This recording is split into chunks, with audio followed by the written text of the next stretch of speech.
قال الله تبارك وتعالى في القرآن المجيد: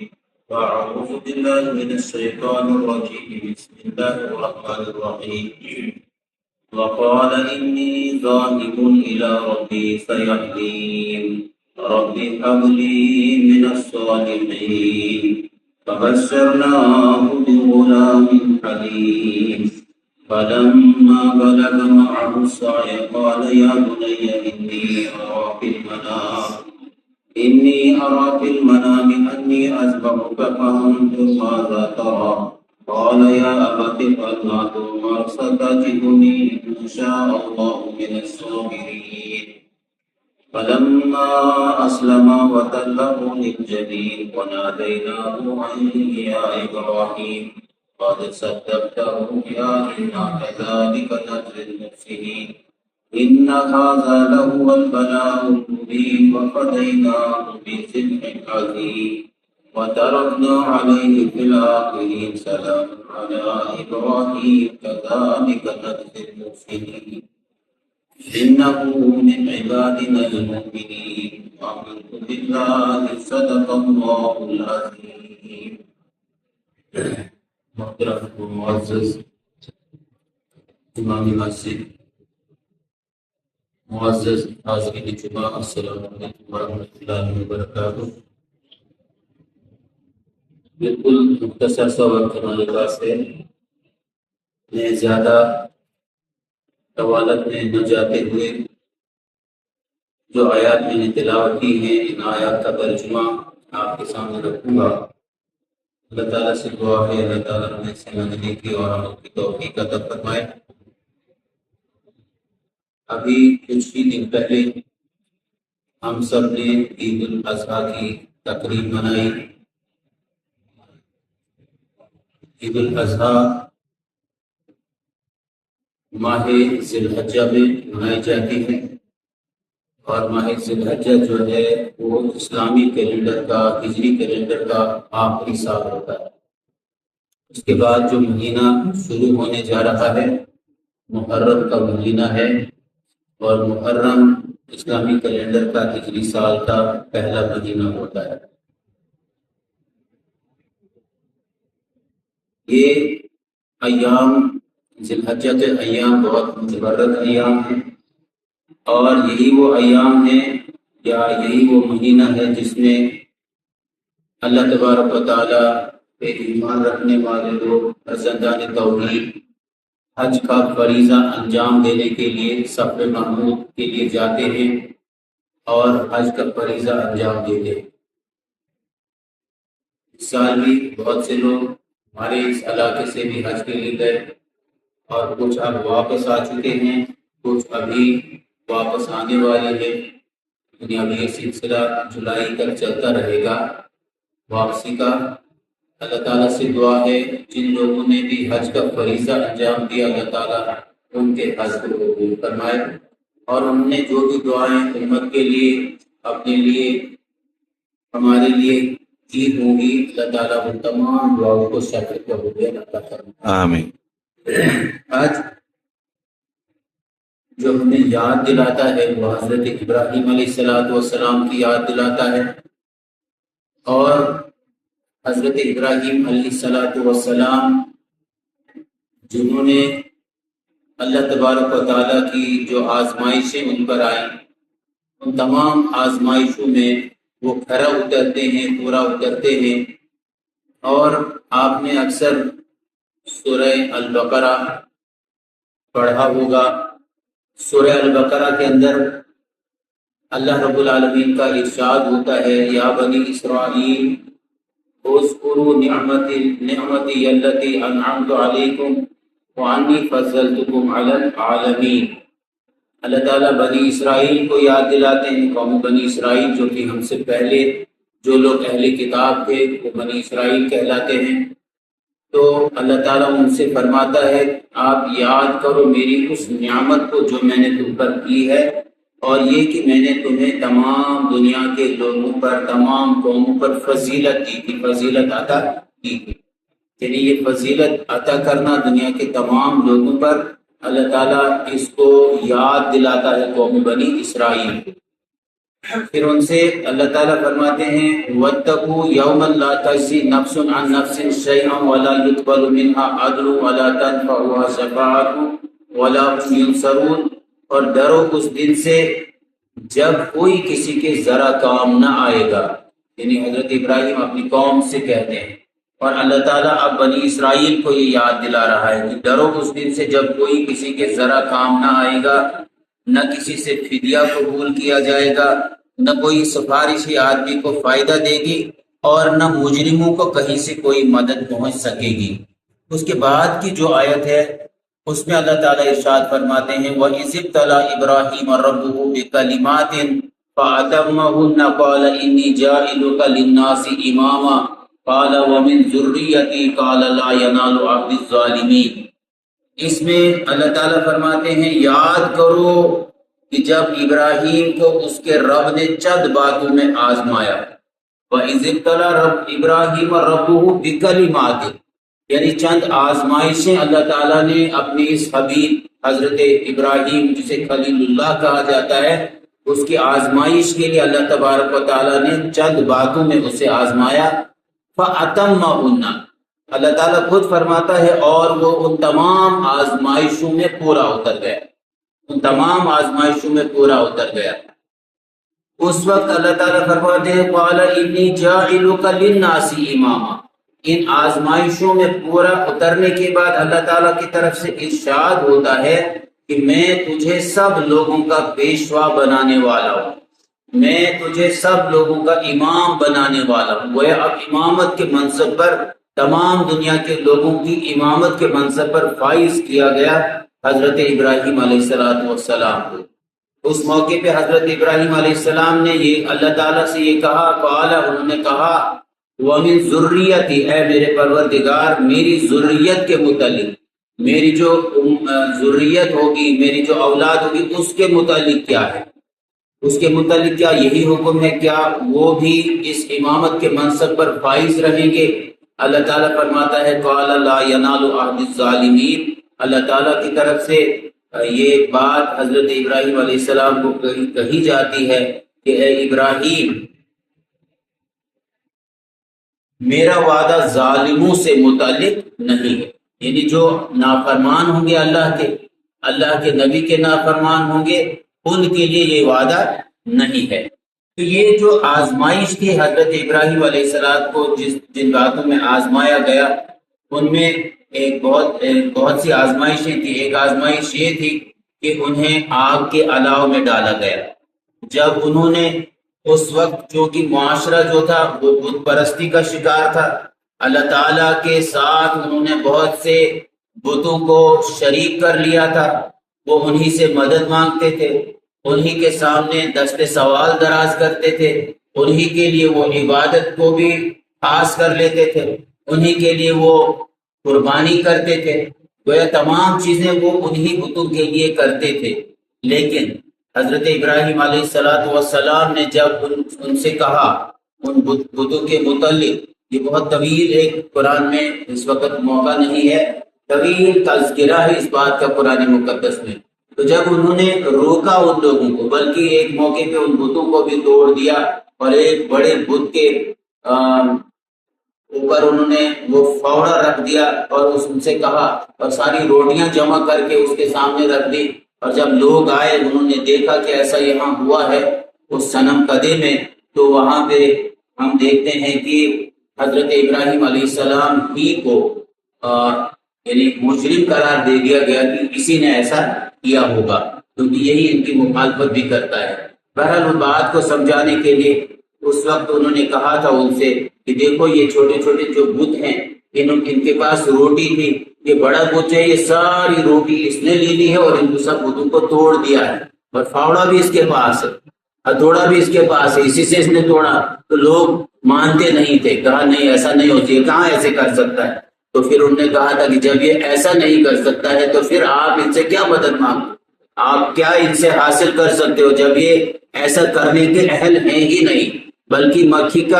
اگر ان پہ بیٹھے اس کو ہٹانے کا بھی انہیں اختیار نہیں ہے، تو پھر یہ دوسرے کی کیسے مدد کر سکتے ہیں؟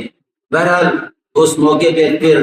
حضرت ابراہیم علیہ السلام کے لیے آگ کا الاؤ تیار کیا گیا اور اس آگ میں پھینک دیا گیا حضرت ابراہیم علیہ السلام کو. لیکن آپ سب جانتے ہیں کہ وہ بہت بڑی آگ جو تھی، جب انہیں پھینکا گیا اس آگ میں تو اللہ تبارک و تعالیٰ نے آگ ہی کو حکم دے دیا، یا نار کونی بردا و سلاما علی ابراہیم، اے آگ ٹھنڈی ہو جا اور ایسی ٹھنڈی ہو جا کہ سلامتی بن جا میرے اس حبیب کے لیے، میرے اس خلیل کے لیے، میرے اس دوست کے لیے. اتنی ٹھنڈی ہو جا کہ سلامتی بن جائے اس کے لیے. تو جب آگ ٹھنڈی ہو گئی تو لوگوں نے اس وقت دیکھا کہ حضرت ابراہیم علیہ السلام بالکل وہاں پہ محفوظ حالت میں ہیں. آگ نے ان کو کچھ بھی نہیں کیا، یعنی کچھ بھی آگ کی وجہ سے انہیں کوئی نقصان نہیں پہنچا ہے آگ بجھنے کے بعد. تو پھر اس موقع پہ حضرت ابراہیم علیہ السلام وہاں سے نکلتے ہیں، وہ اپنے اس علاقے کو چھوڑ دیتے ہیں، اور اس اپنے علاقے کو چھوڑتے وقت جب وہ نکلتے ہیں وہاں سے، قال انی ذاہب الی ربی سیہدین، ابراہیم علیہ السلام اس موقع پر کہتے ہیں کہ میں اپنے رب کی طرف جاتا ہوں، وہی میری رہنمائی کرے گا. ربی حب لی من الصالحین. اور نکلتے نکلتے چونکہ ایک طویل عمر ان کی تھی اور اس عمر کے اس حصے میں چونکہ ان کی کوئی اولاد نہیں تھی، انہوں نے اللہ تعالیٰ سے یہ خواہش کی، یہ دعا کی اللہ تعالیٰ سے، اے پروردگار، اے میرے مولا، اے میرے پروردگار، مجھے ایک بیٹا عطا کر جو صالحین میں سے ہو، جو صالح ہو، صالح بیٹا، نیک بردبار بیٹا مجھے عطا کر. اور رب فبشرناہ بغلام حلیم، ہم سب جانتے ہیں کہ اللہ تبارک و تعالیٰ نے بشارت دے دی کہ اے ابراہیم، میں تجھے بشارت دیتا ہوں ایک حلیم بردبار لڑکے کی، ایک بیٹے کی بشارت دے. بیٹے ہی کی بشارت دی گئی حضرت ابراہیم علیہ السلام کو. تو ایک عرصے کے بعد بہرحال وہ بیٹا پیدا ہوتا ہے، اسماعیل اس کا نام رکھا جاتا ہے. لیکن دوسرا مرحلہ آ جاتا ہے، اللہ تعالیٰ کا حکم ہوتا ہے کہ اپنے بیٹے حضرت اسماعیل کو اور اپنی بیوی حضرت حاجرہ کو فلاں جگہ، جسے قرآن نے کہا وادی غیر ذی زرع، ایک ایسی وادی جہاں کچھ بھی نہیں تھا، جہاں ریت ہی ریت تھی، اور وہاں رکھنے کا حکم ملتا ہے اللہ تعالیٰ کی طرف سے. اس بچے کو جو اللہ تعالیٰ سے مانگا تھا، جس کے لیے دعا کی تھی اللہ تعالیٰ سے، اور اپنی بیوی کو وہاں چھوڑنے کا حکم ہوتا ہے. وہ اپنے بیوی اور بچے کو لے کر وہاں پہنچتے ہیں اور وہاں اپنے بیوی اور بچے کو چھوڑتے ہیں. حضرت حاجرہ ان کے پیچھے نکلتی ہے. حضرت حاجرہ پوچھتی ہیں اے ابراہیم، آپ نے مجھے یہاں چھوڑا، آپ کس کے سہارے ہمیں یہاں چھوڑ رہے ہو؟ بچہ ہے، میں ہوں، ہم کس کے سہارے رہیں گے یہاں پہ؟ رات ہوگی، دن ہوگا، دن میں تپش ہوگی، دھوپ ہوگی، ریت ہی ریت ہے، کھانے پینے کا تھوڑا سا سامان ہمارے پاس ہے، یہ کب تک پورا ہوگا؟ تو بہرحال حضرت ابراہیم سے جب انہوں نے پوچھا، حضرت ابراہیم نے کہا کہ یہ اللہ کا حکم ہے. حضرت حاجرہ کہتی ہیں آپ اگر اللہ کا یہ حکم ہے تو آپ جائیے، اللہ تعالیٰ ہمیں ضائع نہیں کرے گا، اللہ تعالیٰ ہمیں ضائع نہیں کرے گا. تو یہ بھی ایک آزمائش تھی. اور وہیں پر آپ سب جانتے ہیں کہ جب پانی بھی ختم ہو گیا، کھانے پینے کی چیزیں ختم ہو گئی، بچہ بلکنے لگا، دودھ کے لیے، پانی کے لیے ترسنے لگا، پانی بھی موجود، کچھ موجود نہیں تھا. تو حضرت حاجرہ دوڑتی ہیں صفا اور مروہ کے درمیان، چکر لگاتی ہیں، اور برابر 7 چکر وہ وہاں لگاتی ہیں. صفا اور مروہ کے درمیان ان کے 7 چکر لگتے ہیں. اور اس موقع پر حضرت اسماعیل علیہ السلام جس جگہ تھے وہاں پر چشمہ پھوٹ پڑتا ہے. اور وہی چشمہ جس کے لیے حضرت حاجرہ نے جب وہ دیکھا کہ وہ پانی بہت زیادہ نکل رہا ہے تو اسے زمزم کہا، یعنی ٹھہر جا ٹھہر جا. تو تب سے اس چشمے کا نام ہی زمزم پڑ گیا. آپ اور میں تقریباً ہر ایک انسان نے وہ پانی پیا ہوگا، چاہے اس نے حج کیا ہے یا نہیں کیا ہے. ہر ایک حاجی وہاں سے یا جو بھی لوگ عمرہ کے لیے جاتے ہیں وہاں سے زمزم لاتے ہیں، اور یہ ہزاروں سالوں سے لوگ اس سے فائدہ اٹھا رہے، اس کو پی رہے ہیں. تو بہرحال یہ بھی ایک آزمائش تھی جو حضرت ابراہیم علیہ السلام کو اللہ تعالیٰ نے جس سے آزمایا اللہ تعالیٰ نے. پھر ایک آزمائش اس کے بعد آتی ہے، جب یہ لڑکا حضرت اسماعیل جب بڑا ہو جاتا ہے، جب یہ قرآن کہتا ہے فلما بلغ، گویا اب یہ بچہ پیدا ہو گیا، اب یہ تھوڑا بڑا ہو گیا، فلما بلغا، بلوغیت کی اس حدود کے اندر داخل ہو گیا، معہ السعی، اپنے والد کے ساتھ دوڑ دھوپ کرنے کی عمر کو پہنچ گیا، قال، اس وقت ابراہیم علیہ السلام نے اپنے اس بیٹے سے کہا، حضرت اسماعیل سے، یا بنیا، اے میرے بیٹے، انی ارا فی المنام، میں نے خواب دیکھا ہے، اور خواب میں کیا دیکھا میں نے، انی اذبحک، میں تمہیں ذبح کر رہا ہوں، خواب میں نے دیکھا میں تمہیں ذبح کر رہا ہوں، فانظر ماذا ترى، اب آپ بتاؤ آپ کا کیا اس بارے میں کیا خیال ہے، آپ کیا کہتے ہو اس بارے میں؟ گویا اب باپ اپنے بیٹے سے پوچھ رہا ہے کہ اب آپ کا کیا خیال ہے، آپ کیا کہتے ہو؟ اور مفسرین لکھتے یہ اس لیے نہیں تھا، اس لیے نہیں پوچھا کہ بیٹا مانے گا پھر میں یہ کام کروں گا، نہیں، اس لیے پوچھا کہ اللہ تعالیٰ نے بشارت دی کہ مجھے فبشرناہ بغلام حلیم، میں تمہیں بردبار بیٹا عطا کروں گا، تو یہ میرا بیٹا ہے کیسا؟ لیکن اللہ، آپ دیکھیے بیٹے کا جواب کیا آتا ہے۔ حضرت اسماعیل علیہ السلام جواب دیتے ہیں، قال، وہ کہتے ہیں، یا ابتی، اے ابا جان، یا ابتی، اے ابا جان، افعل، وہی آپ کیجئے، ما تؤمر، جس کا تمہیں حکم دیا گیا ہے، جو آپ کو اللہ تعالیٰ نے حکم دیا ہے وہی آپ کیجئے، ستجدنی انشاءاللہ من الصابرین، ستجدنی، آپ دیکھو گے، آپ پاؤ گے مجھے، انشاءاللہ من الصابرین، صبر کرنے والوں میں سے۔ اب دونوں تیار ہو گئے، باپ ذبح کرنے کے لیے تیار ہو گیا، بیٹا ذبح ہونے کے لیے تیار ہو گیا، اسی کو قرآن کہہ رہا ہے فلما اسلم، جب وہ دونوں تیار ہو گئے، جب دونوں نے سر تسلیم خم کر لیا، وَتَلَّهُ لِلْجَبِينِ، اور اس موقع پہ حضرت ابراہیم علیہ السلام نے اپنے بیٹے کو ماتھے کے بل زمین پر لٹا دیا، یعنی ماتھا جو ہے چہرہ نیچے کے لیے رکھا، گویا کہ نیچے سے چھری چلائی جائے گی، اور چھری کو تیز کر لیا گیا، بالکل جب وہ تیار ہو گئے اور چھری چلنے والی تھی، وَنَادَيْنَاهُ أَن يَا إِبْرَاهِيمُ، اللہ تعالیٰ کی طرف سے ندا آئی، اللہ تعالیٰ کی طرف سے آواز آ گئی، این یا ابراہیم، اے ابراہیم، یہ ندا آئی اللہ تعالیٰ کی طرف سے۔ ندا کیا تھی؟ قد صدقت الرؤیا، تم نے اپنا خواب سچ کر دکھایا، یعنی خواب میں صرف یہی حکم تھا، ذبح کرو، ذبح کرنے کا حکم تھا، ذبح بالکل ذبح کرنا وہ نہیں دیکھا تھا انہوں نے، خواب میں صرف حکم تھا یہ، اللہ تعالیٰ نے کہا قد صدقت الرؤیا، تم نے اپنا خواب سچ کر دکھایا، انا کذالک نجزی المحسنین، ہم محسنین کو، نیکوکار لوگوں کو ایسی ہی جزا دیتے ہیں، انا ھذا لہو البلاء المبین، قرآن خود کہہ رہا ہے کہ یقیناً یہ ایک بہت بڑی آزمائش تھی، یہ کھلی آزمائش تھی، بچے کو کہیں رکھنا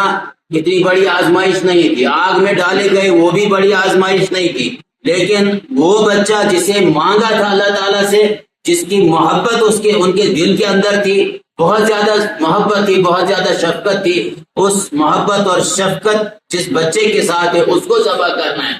بچے کو ذبح کر رہا، آپ خود اندازہ لگائیں کہ اگر ایسا حکم دیا جائے تو کیا ایسا ممکن ہے، ایسا ہم کر سکتے ہیں، ایسا ہو سکتا ہے؟ یہ تو ایک ہی واقعہ تھا، اس وقت آسمان جو فلک جو وہ بھی دیکھ رہا تھا، زمین کے ایک ایک ذرہ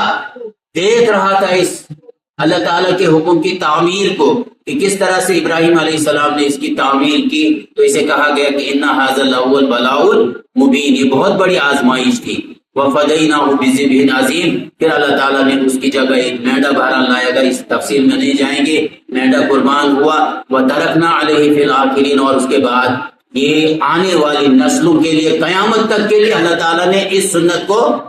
یہ جو قربانی ہے اس کو جاری کر دیا کہ اب جو بھی حج کے لیے آئے گا اسے قربانی کرنی ہے،